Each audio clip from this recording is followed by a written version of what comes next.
Jeremiah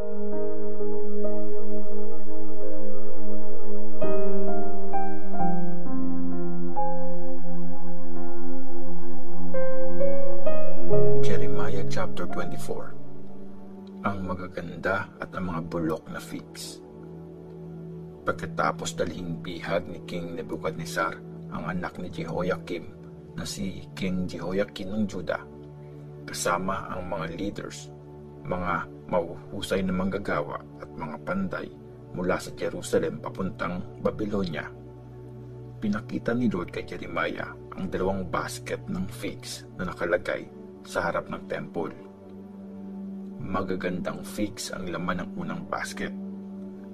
Maagang nahinog ang mga ito. Bulok na figs naman ang laman ng pangalawang basket at di na makain sa sama ng lasa. Tinanong ni Lord si Jeremiah, "Anong nakikita mo?" Sumagot ako, "Mga figs po. Napakagaganda ng mga nasa unang basket, pero bulok na bulok po yung nasa isa pang basket at di na makakain pa." Kaya sinabi pa ni Lord, "Akong si Lord, ang Diyos ng Israel ang nagsasabi, gaya ng mga magagandang figs na ito, ituturing kong magagandang bunga ang mga taga-Juda na pinatapon ko sa Babylonia. Babantayan at ibabalik ko sila sa lupaing ito. Papatatagin ko sila at di papabagsakin. Itatanim at di bubunutin. Bibigyan ko sila ng pusong kikilala na ako si Lord. Magiging bayan ko sila at magiging Diyos nila ako dahil buong puso silang babalik sa akin." Sinabi rin ni Lord, "Gaya ng mga bulok na figs na di pwedeng kainin, ganun ko ituturing si King Zedekiah ng Juda, ang mga officials niya, ang mga naiwang mamamayan ng Jerusalem na nagpasyang manatili sa lupaing ito, pati ang mga nanirahan sa Egypt. Papadalhan ko sila ng disaster at dahil dito, kakatakutan sila ng lahat ng mga bansa sa mundo. Pagtatawanan sila ng mga tao, lalaitin at isusumpa kahit saan sila mapunta. Papadalhan ko sila ng gera, tagutom at sakit hanggang sa maubos silang lahat sa lupaing binigay ko sa kanila at sa mga ancestors nila." Jeremiah chapter 25. Ang 70 years na pagkakabihag. Sa ika-4 na taon ng paghahari sa Juda ni Jehoiakim na anak ni Josiah, nakatanggap ng message si Jeremiah mula kay Lord tungkol sa lahat ng taga-Juda. Unang taon nun ng paghahari ni Nebuchadnezzar sa Babylonia. Sinabi ni Jeremiah sa lahat ng taga-Juda at taga-Jerusalem, "Sa loob ng 23 years mula sa ika-30 na taon ng paghari sa Juda ni Josiah na anak ni Amon hanggang sa araw na ito, dumarating sa akin ang message ni Lord at patuloy kong sinasabi ito sa inyo. Pero ayaw niyong makinig. Patuloy si Lord sa pagpapadala sa inyo ng mga servants niyang prophets, pero di niyo sila pinakinggan o pinansin man lang. Sinasabi nila, magbago na kayo. Talikuran nyo na ang mali nyong gawain at pamumuhay para forever kayo makapanirahan sa lupaing binigay sa inyo ni Lord at sa mga ancestors nyo. Huwag kayong mag-worship o magsuserve sa ibang Diyos. Huwag nyong gagalitin si Lord dahil sa pagsamba nyo sa mga Diyos-Diyos ang ginawa nyo. Pag sinunod nyo ito, di kayo paparusahan ni Lord, pero siya mismo ang nagsabi na di kayo nakinig sa Kanya. Instead, kinalit nyo siya dahil sa mga Diyos-Diyosan nyo at kayo nagdala ng kaparusahan sa mga sarili nyo. Kaya ito ang sabi sa inyo ni Lord na makapangyarihan sa lahat. Dahil di nyo sinunod ang mga sinabi ko, ipapatawag ko ang lahat ng mga tribes mula sa north at ang servant kong si King Nebuchadnezzar ng Babylonia. Pasasalakayin ko sila sa lupaing ito at sa mga naninirahan dito at pati sa lahat ng mga katabing bansa. Lubusan kong wawasakin ang bayang ito, pati ang mga katabing bayan, at iiwanan ko silang wasak. Dahil dito, forever silang kakatakutan at lalaitin ng mga tao. Patatahimikin ko ang ingay ng kasayahan at celebration. Di na maririnig ang masasayang boses ng mga ikakasal. Hindi na maririnig ang ingay ng batong gilingan at mawawala ng liwanag ang mga lamps nila. Mawawasak at may iwang walang pakinabang ang buong lupain. 70 years na magsaserve ang mga bansang nandito sa hari ng Babylonia. After ng 70 years, paparusahan ko ang hari ng Babylonia at ang mga mamamayan niya dahil sa kasamaan nila. Wawasakin ko ang bansang iyon at forever nang di makakabangon. Mangyayari sa Babylonia ang lahat ng sinabi ko laban sa kanila. Lahat na nakasulat sa librong ito na prinoclaim ni Jeremiah laban sa lahat ng bansa.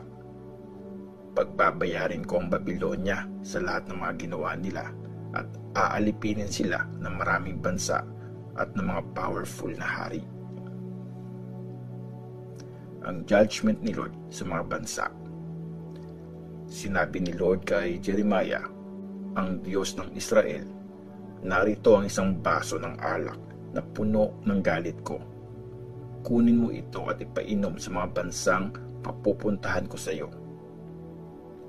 Pag nainom nila ito, malalasing sila at mababaliw dahil sa gera na ipapadala ko sa kanila. Kaya kinuha ni Jeremiah ang baso sa kamay ni Lord at pinainom sa lahat ng mga bansang pinapuntahan ni Lord sa kanya. Pinainom niya ang Jerusalem at ang mga cities ng Judah, pati na ang mga hari at mga officials nito, para mawasak sila at maging nakakatakot na tanawin. Sa ganitong paraan, lalaitin sila at gagamiting pansumpa ang mga pangalan nila, gaya na nangyayari sa araw na ito. Pinainom niya rin ng alak ang hari ng Egypt, mga servants niya, mga officials at ang lahat ng nasasakupan niya, lahat ng foreigners na kasama nila, lahat ng hari sa lupain ng Uz, lahat ng hari sa lupain ng Philistines na taga Ashkelon, Gaza, Ekron, at ang mga naiwan sa Ashdod, mga taga Edom, Moab at Ammon, lahat ng hari sa Tyre, sa Sidon, at sa mga lupain sa baybayin ng dagat, kasama rin ang Dedan, Tema, Buz, at ang lahat ng nagpagupit ng buhok nila, ang lahat ng hari sa Arabia, at ang lahat ng hari ng iba't ibang tribe na nakatira sa desert, ang lahat ng hari sa Zimri, Elam at Media, lahat ng hari sa north, malayo at malapit, ang lahat ng kaharian sa mundo. After nilang lahat, huling iinom ang hari ng Babylonia. Tapos, sasabihin mo sa kanila, sinabi ni Lord na makapangyarihan sa lahat, ang Diyos ng Israel, uminom kayo, magpakalasing hanggang sa magsuka at matumba at di na makabangon dahil sa gerang ipapadala ko sa inyo. At pag tumanggi silang tanggapin ang pinapainom mong alak, sabihin mo sa kanila, sinabi ni Lord makapangyarihan sa lahat, dapat niyong inumin ito. Sinisimulan ko nang gawin ang pagwasak sa city na tinatawag sa pangalan ko. So, paano kayo makakatakas sa parusa?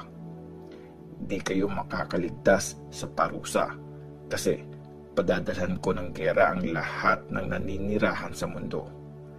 Akong si Lord na makapangyarihan sa lahat ang nagsasabi nito.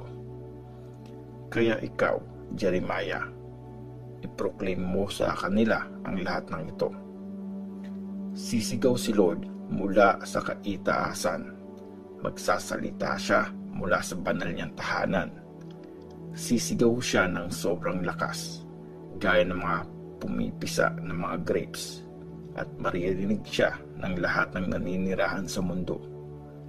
Maririnig ang sigaw niya sa lahat ng panig ng mundo, kasi hahatulan niya ang mga bansa, lilitisin niya ang lahat ng tao, at papatayin niya ang masasama. Ito ang sabi ni Lord. At sinabi pa ni Lord na makapangyarihan sa lahat, ayan na, may mga disasters na sunod-sunod na darating sa mga bansa at may namumuong malakas na bagyo na darating mula sa dulo ng mundo. Sa araw na yon, mapupuno ang buong mundo ng mga bangkay na mga pinatay ni Lord. Walang magluluksa para sa kanila o maglilibing man lang. Matatambak sila sa lupa na parang dumi. Umiyak kayo mga leaders, mga shepherds. Umiyak kayo ng malakas. Magluksa kayo at magpagulong-gulong sa abo. Dumating na ang oras para mamatay kayo at kakatayin kayong parang mga baka. Wala kayong matatakbuhan. Di kayo makakatakas. Pakinggan nyo ang iyakan ng mga shepherds at ang hagulgol ng mga nagpapastol ng flock. Winawasak na ni Lord ang pastulan at sinisira ni Lord ang mga payapang lugar dahil sa matinding galit niya. Kung paanong iniwan ng layon ang kuweba niya, ganun din iniwan ni Lord ang bayan niya. Naging desert ang lupain dahil sa mga gera at sa matinding galit ni Lord.